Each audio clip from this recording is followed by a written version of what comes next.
Hello, it's Julie again, and I thought you might like to have an update on my letterbox flowers that arrived yesterday. My friend has now confirmed that she ordered the flowers a little while ago, but they were dispatched yesterday, so they were out of water for 24 hours. And I think they have, now they've been in water overnight here for 24 hours, they are looking really good. So I'm going to spin the box round and show you what I've got. So you remember yesterday my Bupleurum was really quite bedraggled and quite droopy, so that's looking really perky now. Actually, everything's looking really good.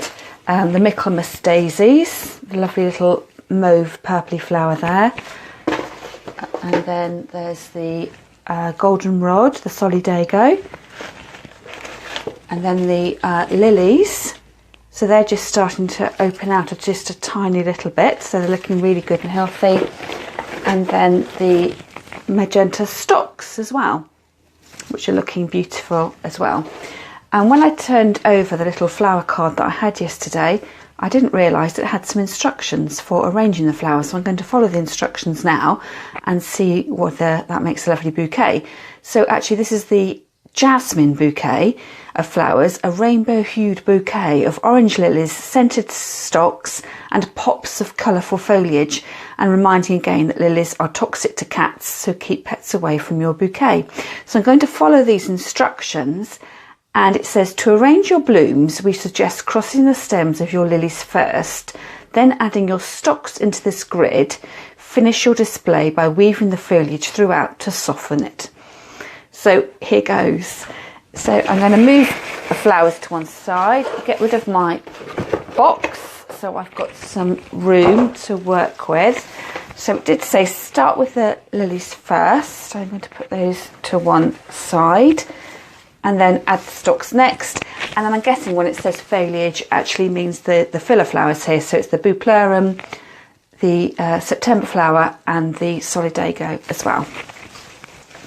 So I've got a clean jar of water with flower food added in, and it said to add my 3 stems of lilies. I'm going to turn that around a little bit so you can see what I'm doing, into the vase. So I guess, strictly speaking, I should be recutting my stems and doing that and pushing them into the vase to make a grid. So I'm crossing those over. So they sort of made a sort of tripod sort of wigwam effect, and then taking the stalks and feeding those in between the gaps. So I'll twist around, so it's one between those 2 lilies, another between those 2 lilies, and then my final one. So I've got 3 lilies in there, followed by 3 stalks, which leaves me the 2 leftovers. So I had the 5 of the stalks to begin with, so I'm going to go one right in the middle, and then as that's falling to one side, I'm going to put that other one in the middle as well, feeding the stems through. So everything's up and down at the moment, and I've got the solidago next, so 3 stems of that, which I'm going to cut all in one go, and I guess I'll feed those through between the lilies. So between those 2 lilies, those 2, and there as well, in distributing all the materials evenly. Now when it comes to the Michaelmas daisies, I've got quite a lot of the side shoots and leaves coming down, so I don't want this to be in the water, so I'm going to take off those side shoots just so they'll slip in amongst the other stems more easily, and the foliage, the greenery, won't rot off in between the stems. And again, because they're all quite slim, I can cut them off, recut the stems all in one go, and then feed them in as I go round. Again, distributing them evenly as advised by my instructions, feeding them into the grid of flowers that I've created.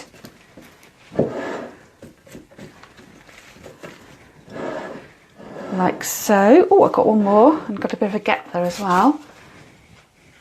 So my next one, bit of a gap there, so push that through. And then my bupleurum as well. So just the 2 stems of bupleurum. And just for argument's sake, I'm just going to put them in as 2 individual placements rather than breaking them down anymore, to sort of fill out a little bit.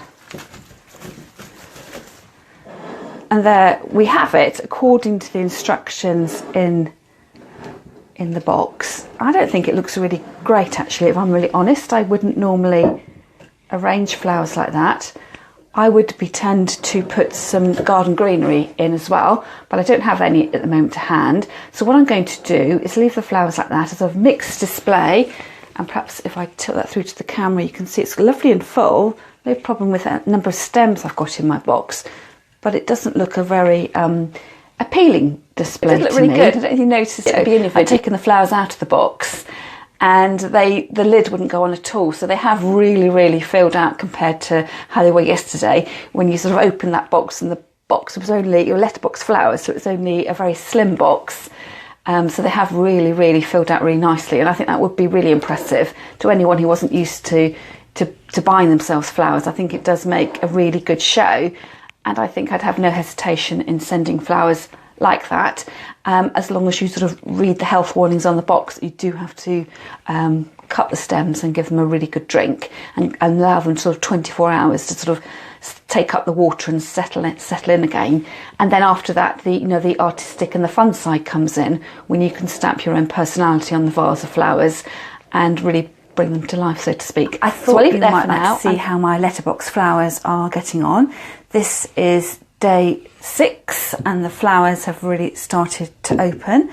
Now I have an admission to make, that when I came to check on my flowers last night, that the water level had gone down naturally, as they'd been drinking water over the holiday weekend, and I'd forgotten to top the water up, so one of my stems has died. So flowers need water, so don't forget to do that. So what I'm going to do today, I didn't get a chance to arrange them. In my dreams I wanted to arrange them and look beautiful on my Easter table, but I just didn't have time to do that. So today I'm going to take my flowers out of the vase and see how they're looking, see whether they need any sort of running repairs, so to speak, whether they need any damaged petals or leaves to be pulled off, and so I can give them a bit of a zhuzh up and see how much longer I can get the flowers to last. So as I say, 6 days so far, so I'm really pleased with that. And I reckon, looking at the health of the flowers, I reckon 10 days should be quite easy to get out of the flowers. So it will have been a really good buy, and if you're thinking of gifting flowers to somebody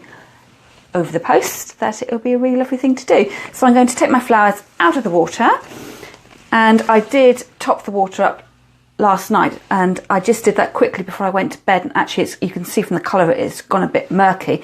So do as I do, don't do as I say, and do make sure you look after your flowers and refresh the water before it runs out. So you'll see that my lilies have now matured quite a lot. So I had 3 lilies, I think it was, in my bouquet. No, 4 lilies to begin with.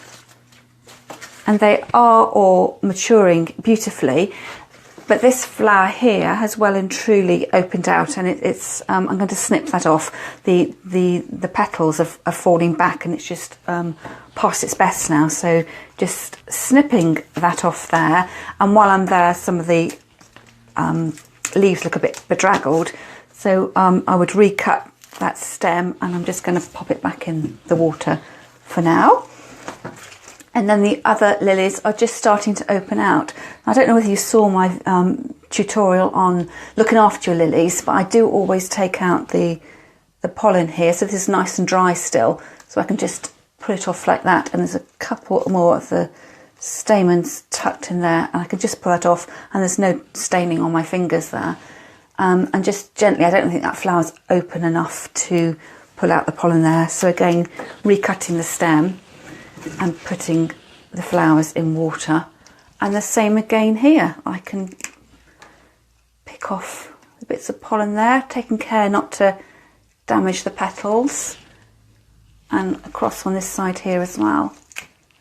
take those out and get rid of a few more leaves and come through. So I'm just putting those lilies in water while I work because they've got quite large flower heads and they are prone to getting damaged.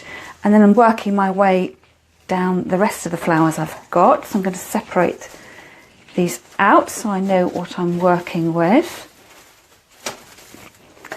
So we've got the lovely magenta stalks. They're all looking really, really good. There's a couple of the leaves here starting to yellow off and die, but everything else looks really healthy. So I'm just going to recut those stems, holding them in my hands and cutting them at a sharp angle so they can stand in the vase. And then this is where I start to get with my Michaelmas daisies. They are looking really good, these first 4 stems, and then we find the stem that wasn't actually in water, so it's gone all crinkly, but that was totally my fault because I put the flowers back in the vase and I just hadn't made sure that the cut ends are actually in the water. So hands up, I made a mistake there. So recut those stems and we'll put those to one side. And the same thing happened with my Bupleurum as well. I love this as a foliage, and you can see this one here, lovely, bright and vibrant. The yellow there looks really great. And then you can see the one that wasn't in water. And you know, I could have split that up. Just imagine I could have divided this stem down and I could have had 3 lovely stems of Bupleurum that I could have put in a vase for later on. So again, I've made a mistake there. It wasn't in water, but this one's fine. And again, if there's any leaves that are looking bedraggled, I can pull those off and recut the stems and get that back in water. And then the Solidago as well. So the Solidago, there was a little bit of a dead patch when I took them out of the box to begin with. And I would say that, you know, it's for me, it's not top notch really, but I've had, you know, nearly a good week out of it. And I think when you see it en masse, all you're seeing is that lovely vibrant yellow colour there. And I will keep that as is. But I would think that probably come the weekend, I will be getting rid of that because it will just have gone past its best. And in terms of arranging the flowers, I could just put those back in the vase as per the instructions on the box, which is about putting what they call the greenery or the filler flowers into the vase first of all, and then threading through my, actually it wasn't that way around, was it? It was to put the lilies in first of all, to make this sort of tripod effect, the crossing of the stems, and then to fill in with my filler flower, and then with my stalks as well, which gave an arrangement which was quite high in the vase, and you were seeing just the side view of the flowers and you weren't actually being able to look down at the heads of the flowers. So I thought this time, as I'm just rejuvenating the vase of flowers, is that I would cut everything down a little bit shorter so I could actually see it and enjoy it. So I've got a couple of jugs here. So I've chosen this jug in particular. Actually, Lydia gave this to me, who also gifted me the flowers, and I just liked it because it's got the purple, the deep pinks and the orange as well.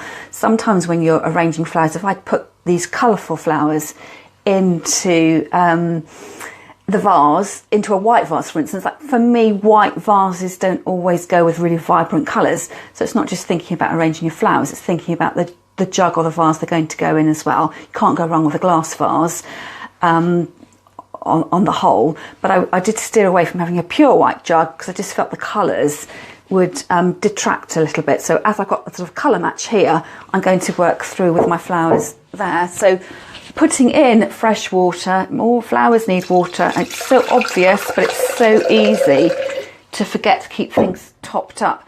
And of course my jug, you can't see through it, so I really am going to have to keep an even stricter eye on how much water I got in my vase, because you'll suddenly wonder why your flowers are dead, and then you'll go to pick the vase up and you'll think, oh, it's a bit too light, and all the water would have been, you know, been drunk by the flowers. And I think one lovely way of arranging flowers is you've got a mixed bunch gifted to you, but you don't really see the flowers as flowers in their own right. And I'm going to separate them out so we get to enjoy lots of different jugs of colour, really. So starting with my lilies, I'm going to cut them down quite short, again, so you can see the colour going through the vase. And this is a lovely example, really, of the developing bud, that we've got the almost open bud here, rising to the part opener, and then the closed buds at the top.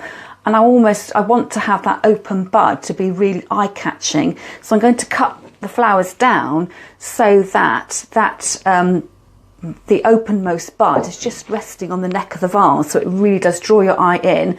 And once your eye is sort of locked onto the flower, it then sort of notionally, sort of like a little fairy, climbs up to the end of the flower using these part open buds and then the closed buds as a stepping stone. So the way I decide to do that is I actually take my vase and I bring it to the edge of the table. You can't see that, but I measure up first of all where I want that flower to be, and then I know, for instance, on here I can cut a good 10 centimetres off the end, and I might even take these leaves off because they're going to get tangled up in the neck of my vase, and I'm just casually putting them in the vase.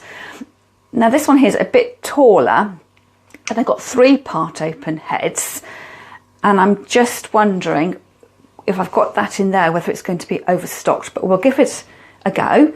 And I'm only recutting the stems, so I can always adjust things and change them around to see how I feel about it going. Now this flower head here, I'm going to have to keep an eye on that because it's opening up, and I'm not quite sure whether it's just the way it's opening up or whether it's sort of going to quickly die off. And what I could do in the vase over the next few days is just come along with my scissors, and now I can see everything more clearly.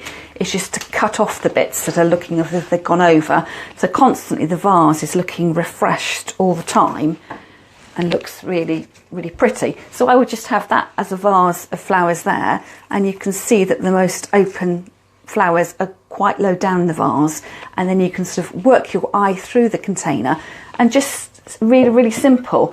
Now if I wanted to build up on that arrangement, that I could start to thread through the magenta coloured stocks again to pick up on the colour in the vase. So having got that network of stems, a sort of a tripod effect inside my vase, that I could push these flowers in as well. And I'm just aiming for the gap really, so wiggle it down to make sure it's in a gap. I've got 4 of these, so I'm going to distribute them evenly throughout. And this is a really good way as well of making your arrangements 3-dimensional, is not to arrange everything in the front. So you can imagine if that was on the shelf on my vase, if you put everything into the vase so it just sat at the front edge, it gives a very 2-dimensional feel, a very flat feel. So even if you know you're going to put your vase on a shelf, it's going to be up against the wall, you still have to put your flowers in almost as if you're making a 3/4 arrangement rather than an all-round arrangement. So you can see the colour at the front of the vase, in the middle of the vase, and then a glimpse of it at the back as well. And that way you're creating a depth of field really that in your eye will travel through and see all the colours that you've got in your vase. I'm also cutting these stocks down to a different length. Again, I don't want just a bank of colour like little soldiers lining up. I want my eye to be able to travel up and down the arrangement. So cutting them at different heights so they sit at a different place in the vase. And as I say, keeping this vase arrangement quite vibrant to go with the lovely motif on the front of my jug. So I could have it like that. So that's just the lilies and the stocks, picking up on the colour that's in my vase there, so I can enjoy that as one arrangement, which gives me the filler flowers for something else. Now these colours really are vibrant, and I wouldn't necessarily put those in a vase together, and part of the reason for that is because they are these filler flowers. They're much finer. It's just too delicate, and there's nothing for your eye to rest on. It's just a sort of pleasant enough flowers, but they're just too dotty and spotty, and I think these ones would really benefit from being arranged where you just get a single colour of flower. So for instance, if I can find a smaller jug, let's go wild. I've got a really, really short little enamel cup here. I can put my water in there. And I did say that I thought the Solidago was on its way out, and you can see here the vibrant petals at the top, but these side shoots are starting to shrivel, so I'm just going to go for it and take those side shoots off, really paring back so I have only got the vibrant colour. and cut these stems really short, and they're just going to sit in a cup like that. I quite like that actually. It almost looks like a mimosa falling over the edge there. And sometimes when you do put these flowers together in a jar, just as a sort of specimen jar almost, that suddenly you think, oh, it's not just boring old solidago, it's that funny yellow colour, but actually I'm going to make a mass of it and it'll be attractive in its own right. And as I say, because these stems are lovely and short, that they will last a bit longer. And actually that's so long there, I'm going to use that side shoot as well. So I'm just going to have a mass of colour there. And solidago isn't my favourite flower, so I'm quite happy to cut it short. So there I've cut, that was a nice bushy length. So I've cut it in half. It gives me a really short bushy piece. You know, maybe if you love solidago, you'd then use that length of stem and you'd put it in another bunch of flowers, but I'm not going to do that. I'm going to be daring and do something different. And cut down again. And that might possibly be a bit, can you see that? It looks a bit tall in my vase, that last piece I added in. So I may either leave it like that, like just a bushy haze of colour, or even, because these are quite long stems, is to cut off the side shoots individually. So I've now got a handful of little flower heads and then poke those in as individual pieces. And I realise now you can't see what I'm doing, so I'll lift that up a little bit. And what I'm doing is, as I put the solidago in, you'll see it's got a natural curve to it. So I'm always making the curve of the goldenrod, the solidago, go over the edge of my container. I'm not putting it in that way because it would sort of sit at odds with everything else in the vase. So everything's sort of coming from this notional central point and just arching out gracefully. So I'm pretty pleased with that, because I say I don't particularly like solidago, but you could sort of make a little statement there that you've just got a spring cup of yellowness, and that would look great, on the countertop on its own, or if you want to sort of build a sort of montage of arrangements together, that you could have that seated as a sort of lower placement with your other flowers. I'm going to adjust the camera a little bit because you can realise that you can't actually see what I'm talking about there. So then my next flowers are that I've got the lovely Michaelmas daisy, and I'm searching around for a container here, which I can't find. So, well, why not? I've got a huge jug of water here, which I'm filling up. So I think I'm going to use that. And the simple thing is, you could just put your flowers in and arrange it as simply as that. The lovely, cut and plonking method of flower arranging. And again, because the stems are all the same length, you just get that haze of colour. Now for me, this is a bit too messy really. And what I would want to do is to come back into each of the stems and just think about taking off some of the bits of greenery on the side, just to clean everything up a little bit, and recut the stems and come through. And sometimes even taking off the actual flower stems as well, and just sort of let it, it's sort of grooming the foliage, making sure we're looking at this in quite close detail, that it's just the flowers themselves you see, and not all those broken petals and broken leaves and what have you. So just making sure, because it's the only thing to focus on in the vase, that it does just sit there, and what you see is absolutely perfect. So that would be another way of arranging your flowers, and just coming through and making sure everything's the same height.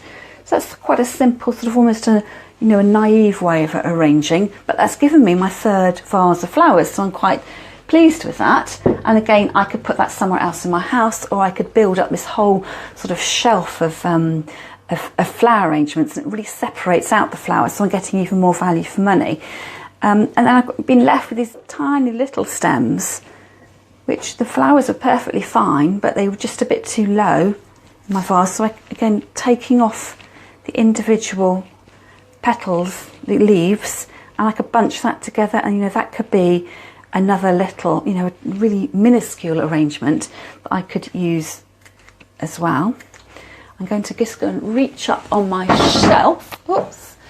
And get a couple more vases down. That's probably too small, that's too big. So we'll put that to one side. I have actually got tiny shot glasses, and thank you, Hannah, for your lovely comment. And I shall tip a bit of water in there. So even like, you know, the flowers that are left over, you could have those just, you know, I'd have that on my kitchen windowsill. In my dreams, I'd have this on, you know, on my bedside table. But what with my books and my glass of water there anyway, and it's just too much of a hazard really. But you know, there's no point in throwing bits and pieces away when you can use those. You've paid for those, and it will sit quite nicely, you know, as a sort of little mini sister arrangement with the Michaelmas daisies there. I could place the jug there, and then just have a little side placement of the flowers at the edge. And then that brings us to the Bupleurum, which I really love as this sort of foliage flower. And I've been really lucky with that one stem. I've got multiple stems coming off, but you know, put in on its own, again, it's a bit shaggy, it's a bit ill-defined. So what I'm going to do is cut it down into its component branches and just snip away, and see how many of those stems that gives me to arrange with. So from that one stem, I've got 1, 2, 3, 4, I should make that 5, 6 stems there again. And because they're all sort of bush now, there's even more impact in terms of the colour that you've got there. And I would just again gently pull off the leaves and snip away any odd stems that are showing up, and just doing this carefully so you're not damaging the flowers. You need to keep something on the stem. I don't know whether you can hear that, but that's our lawnmower. My husband's out in the front garden mowing the lawn, so I'm not quite sure how much sound you can pick up, but life goes on. So I've got my stems, and that would be what the florist or your flower angel will call the clean stem. The bit that goes in the water has no leaves on it, because you want just the straight stem to go in the water, so you're not getting, the leaves aren't rotting off in your bucket of water. So this would be a very casual arrangement, and what I'm going to do here, this is the longest stem. So what I'm going to do is make sure the stems sort of sit on the same height, so I can get that really wow impact with the flowers, and just grouping them in my hand. And then I'm going to cut the stems. The stems are all uneven lengths, so I'm going to cut those to one length, and then that will sit better in my little pot vase there. It's got a little dip in there. Not madly keen on that. I think I might go even shorter, like that. Putting some water in the vase, don't forget to do that. And again, just having this little posy that's falling out as a way of showcasing those little flowers as well. So when I've had my one bunch, when I started off this morning, I've had to get rid of 2 stems because I let them die. They weren't, the stems weren't in the water. And then by separating that out, I've managed to get the finished effect that I've got my vibrant vase with my lilies and stocks in there. And then I've got my sort of my cool and classy look with my stems of Michaelmas daisy in the clear glass vase, and then the side shoots in the little shot glass. So the sort of 2 there sit together as a sort of single arrangement, but with 2 different placements. And then my solidago, which, as I say, I'm not a huge fan of, but I think cut down and put into this metallic pot, it does give it a more modern look. And then my Bupleurum as well, which I did have on that one long stem, and I've just sort of made more of a feature of that by cutting it down really short, and it's just sort of growing out quite wayward really from the front of the container. So if I was arranging those at home, placing them at home, I would probably have the vibrant vase on its own, and just to enjoy that probably in my living room. And then I would consider, I think, putting these together with the purple, because we've got the purple and the Michaelmas daisy with the yellow centre, and then we've got the bright yellow of the solidago, and then the sort of lime and yellow of the Bupleurum. To me, they all sort of speak to each other, and I think I'll probably put those together as a sort of single placement but made up of 4 parts. And because the vases are quite small arrangements, that it just makes it easier for you to keep a running check on the fact that, you know, have they still got water in, is there anything that needs trimming out if it's dying. And often when you have got the flowers arranged en masse, that you overlook that, you know, several of your stems have died, and then it sort of, the arrangement goes over very quickly.